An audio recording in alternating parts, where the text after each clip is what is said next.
आगे बढ़ते हैं, बात होगी एसआईआर को लेकर, क्योंकि जम्मू कश्मीर और लद्दाख में एसआईआर की तैयारी तेज हो गई है और बीएलओ मतदाताओं का घर घर जाकर सत्यापन कर रहे हैं। मतदाता डेटाबेस की खामियों को दूर किया जा रहा है, यानी जो भी इसमें खामियां हैं अप्रैल मई में चुनाव आयोग जारी कर सकता है अधिसूचना। और आधिकारिक तौर पर जम्मू कश्मीर और लद्दाख केंद्र शासित प्रदेशों में मतदाता सूची की स्पेशल इंटेंसिव रिवीजन की तैयारियां तेज कर दी गई हैं, यानी एसआईआर जो कई राज्यों में अभी हाल ही में हुआ है। आधिकारिक सूत्रों के अनुसार यह औपचारिक प्रक्रिया मई 2026 से शुरू होने की संभावना है, यानी आने वाले कुछ महीनों के बाद। इससे पहले प्री एसआईआर गतिविधियों के तहत booth level officer Jammu Kashmir के विभिन्न जिलों में घर घर जाकर मतदाता विवरण का सत्यापन कर रहे हैं। एसआईआर से पहले एक प्री एसआईआर हो सकता है और उसके जरिए ये वेरिफिकेशन किया जाएगा कौन कहां वो वोटर्स हैं, कितने या जिनकी मृत्यु हुई है या जो नए जोड़ने हैं, ये प्रक्रियाएं इसमें होती हैं। और इस दौरान धुंधली और ब्लैक एंड व्हाइट मतदाता तस्वीरों को हटाकर स्पष्ट और रंगीन फोटोग्राफ लगाए जा रहे हैं, ताकि पहचान में किसी तरह की त्रुटि न रहे। अक्सर ऐसा होता था, ब्लैक एंड व्हाइट फोटो का इस्तेमाल कर दूसरा कोई आकर वोट डाल जाता था। इस पर चुनाव आयोग की नजर है और मतदाता डेटाबेस की खामियों को दूर किया जा सके। सूत्रों ने यह भी बताया है कि यह प्रारंभिक कार्य जल्द पूरा हो जाएगा, जिसके बाद चुनाव आयोग अप्रैल या मई में एसआईआर की औपचारिक अधिसूचना जारी कर सकता है। जम्मू कश्मीर में करीब 90 लाख मतदाता हैं, जबकि लद्दाख में लगभग 2 लाख मतदाता पंजीकृत हैं। यह प्रक्रिया कथित अवैध नामांकन को लेकर उठी चिंताओं के बीच बेहद अहम मानी जा रही है। अब इस पर चर्चा तेज हो गई है। फिलहाल मेरे साथ इस वक्त स्टूडियो में वरिष्ठ पत्रकार विनोद कुमार जी जुड़ गए हैं इस पूरी खबर पर बातचीत करने के लिए। विनोद जी, एसआईआर की प्रक्रिया काफ़ी राज्यों में चली। उत्तर प्रदेश जो देश का सबसे बड़ा राज्य है, वहां पर भी एसआईआर हुआ। मध्य प्रदेश, राजस्थान, लाखों की संख्या में वोट काटे गए। उत्तर प्रदेश में 2 करोड़ करीब 3 करोड़ वोटर काटे गए हैं। हालांकि जम्मू कश्मीर में इतने मतदाता तो है नहीं, लेकिन एसआईआर की जो प्रक्रिया है या जो प्री एसआईआर कहा जा सकता है वो शुरू हो चुका है। तो जो पूरी एसआईआर की तस्वीर है वो किस तरह की नजर आ रही है?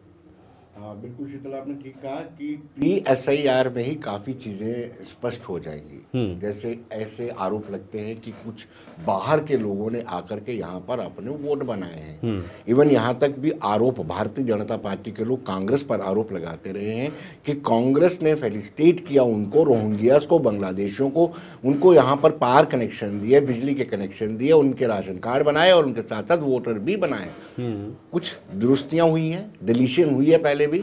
अब प्री एसआईआर में बीएलओस घर घर जाकर के जो त्रुटियां रह गई हैं, जो खामियां रह गई हैं, उसको दुरुस्त करेंगे। और ये जैसे आपने बताया कि नोटिफिकेशन हो सकता है अप्रैल मई में निकले और अप्रैल मई में असल में एसआईआर होगा, लेकिन प्री एसआईआर में ही काफ़ी चीज़ें स्पष्ट होकर के बाहर आ सकती हैं। मैं एक बात आपसे समझने की कोशिश करूंगा, एसआईआर और जो घुसपैठ है उसका आपस में रिलेशनशिप क्या है? क्योंकि एसआईआर जो है वो एक चुनाव आयोग की प्रक्रिया है, उसमें जो नाम नए जोड़ने हैं उनको जोड़ना होता है या जिनकी मृत्यु है उनको हटाया जाना होता है। जो परमानेंटली एक जगह से दूसरी जगह शिफ्ट हो जाते हैं उनको हटाया जाना होता है। और उसके साथ साथ जिनके 2 जगह पर हों या फोटो जो उसकी काफ़ी ब्लर हो, इस तरह की प्रक्रिया होती है। अब बात घुसपैठ की आती है। अगर घुसपैठ हुई है तो क्या उसकी एक अलग प्रक्रिया भी होती है, एक अलग डेटा भी होता है? अगर हुआ है तो एक सुरक्षा से जुड़ा हुआ मुद्दा है। देखिए, दोनों मुद्दों को अलग अलग नहीं किया जा सकता शीतल। हाँ। सवाल यह है कि इंडिया ब्लॉक का नजरिया एसआईआर को लेकर के अलग है और एनडीए का नजरिया खासतौर पर बीजेपी का एसआईआर को लेकर के अलग है। अगर इंडिया ब्लॉक की बात करें तो वो लगातार निरंतर ये कह रहे हैं कि डेलिबरेटली उन वोटर्स को काटा जा रहा है, डिलीट किया जा रहा है जो इंडिया ब्लॉक के हक में हैं।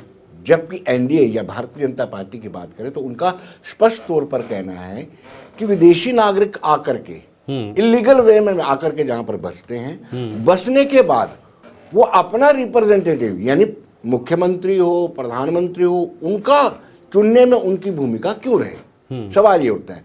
फिर इंटरनल डायमेंशन भी देखनी है हमने सुरक्षा की, कि सुरक्षा के नजरिए से बाहरी लोग जब आ जाते हैं, बस जाते हैं इलीगल में या किसी तरीके से वो अपना आधार भी बना लेते हैं, वोट भी बना लेते हैं, वो सुरक्षा के नजरिए से भी खतरे का बिंदु है। इसलिए दोनों का अलग अलग नजरिया है एसआईआर को देखने का। और आपका जो सवाल था उसमें ये भी था, ये सुरक्षा के जरिए नजरिए से देखा जाए या फिर वोट के जरिए से देखा जाए, दोनों एक दूसरे को कोरिलेट करते हैं। लेकिन बड़ी बात और बड़ा सवाल ये है कि एसआईआर होने के बाद कितनी संभावनाएं हैं कि जो इलीगल नागरिक बैठ रहे हैं, जिनके पास वोटर कार्ड बने हुए हैं या जो वोट डाल भी रहे हैं, कितनी संभावनाएं हैं कि उन्हें यहां से निकाला जा सकता है, या सिर्फ वोट अधिकार उनका खत्म होगा या उन्हें डिपोर्ट भी किया जा सकता है?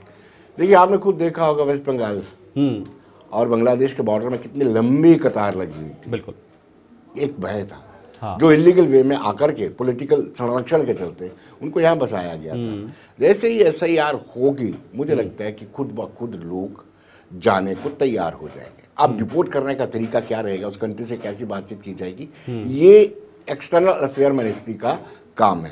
लेकिन सच्चाई यह है कि वाकई में लोग आकर के बसे हुए, वो हम तस्वीरें देख रहे थे, हम लाइव भी देखा हमने, बांग्लादेश के बॉर्डर पे वेस्ट बंगाल में कितने लोग उस तरफ जाने की कोशिश कर रहे थे जो इलीगल वे में आए हुए थे। तो कहीं ना कहीं एक SIR एक ऐसी प्रक्रिया है जिससे कहीं ना कहीं वोटर लिस्ट की शुद्धिकरण होगा। इस नज़रिए से भी मैं जानना चाहूँगा, क्योंकि जम्मू कश्मीर बहुत संवेदनशील इलाका है आतंकवाद के नज़रिए से। अब तो ये भी बातें उठ रही हैं कि भाई पाकिस्तान बांग्लादेश के ज़रिए घुसपैठ करवा सकता है, नेपाल के ज़रिए घुसपैठ करवा सकता है, क्योंकि आतंकवाद का केंद्र हमेशा जम्मू कश्मीर रहा है, निशाना हमेशा जम्मू कश्मीर रहा है, संवेदनशील इलाका है। तो इस नज़रिए से यह SIR कितना अहम हो सकता है आने वाले दिनों में? बिल्कुल, आपने ठीक कहा कि जम्मू कश्मीर एक संवेदनशील एरिया है। और सबसे बड़ी बात है कि जब रोहिंग्यास को बसाया गया तो इतनी सारी स्टेट्स को छोड़ करके इस एंड पे बसाया गया था। इसके पीछे क्या कॉन्स्पिरेसी है, ये जानना भी जरूरी है। तो इसलिए जम्मू कश्मीर आतंकवाद ग्रस्त एरिया, 90s से यहाँ टेररिज्म लगातार चल रहा है। हर एंगल से कभी नार्को टेररिज्म हो जाता है, तो कभी किस तरीके से आतंकवाद होता है। इसलिए उस लिहाज से भी SIR जम्मू कश्मीर के परिप्रेक्ष्य में बहुत ही लाजमी हो जाता है। इसका दूसरा पहलू अब राजनीतिक पहलू भी है।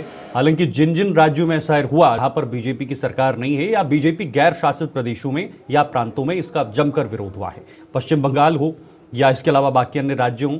हालांकि उत्तर प्रदेश में भी विपक्ष की तरफ से यानी समाजवादी पार्टी की तरफ से सवाल खड़े किए गए। यहाँ की सियासत कुछ अलग है, यहाँ के सियासी पहलू कुछ अलग है। तो क्या लगता है SIR पर विरोध होगा? क्योंकि हालांकि उमर अब्दुल्ला की नेशनल कॉन्फ्रेंस की सरकार है, PDP विपक्ष में है, तो यहाँ का जो पॉलिटिकल नजरिया है SIR को लेकर वो क्या नजर आ रहा है? शीतल, जम्मू कश्मीर और लद्दाख, हाँ, दोनों यूटीज में अलग अलग वो होना है SIR। तो ये हट करके ही है शेष भारत से, ये दोनों इनकी तबीयत, इनकी सोचने का नजरिया हट करके है। दूसरी बड़ी बात है कि नेशनल कॉन्फ्रेंस की सरकार रिसेंटली बनी है और नेशनल कॉन्फ्रेंस अच्छे मार्जिन से जीत करके आई है। वो कभी वोट चोरी का नारा नहीं लगाते हैं, कभी EVM पर प्रश्न चिन्ह नहीं खड़े करते। और रही लद्दाख की बात, लद्दाख के लोग लॉ अबॉइडिंग है, कानून को मानते हैं। इसलिए मुझे नहीं लगता कि जम्मू कश्मीर यूटी हो, लद्दाख यूटी हो, SIR का विरोध होगा। अच्छा, एक और सवाल है। हालांकि जगह जगह पर अलग अलग राज्यों में जो विपक्षी पार्टियां हैं उन्होंने ये आरोप लगाए कि भाई इसका पॉलिटिकल फायदा होगा, कुछ चुनिंदा वोटर्स को काटा जा रहा है ताकि पर्टिकुलर पार्टी को फायदा होगा या बीजेपी को या सरकार को फायदा होगा। इसमें चुनाव आयोग भी उनका साथ दे रहा है। जम्मू कश्मीर एक इकलौती स्टेट है या यूटी है जहां पर मुस्लिम डोमिनेंसी है।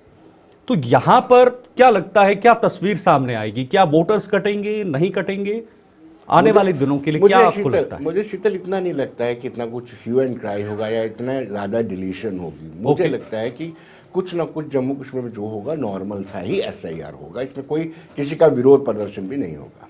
ठीक है, बहुत बहुत शुक्रिया विनोद जी, हमारे साथ जुड़े, समय दिया और ये तमाम जानकारियाँ साझा की है। फिलहाल SIR को लेकर अभी से तैयारियां शुरू हो गई हैं और आने वाले कुछ महीनों के बाद SIR हो सकता है।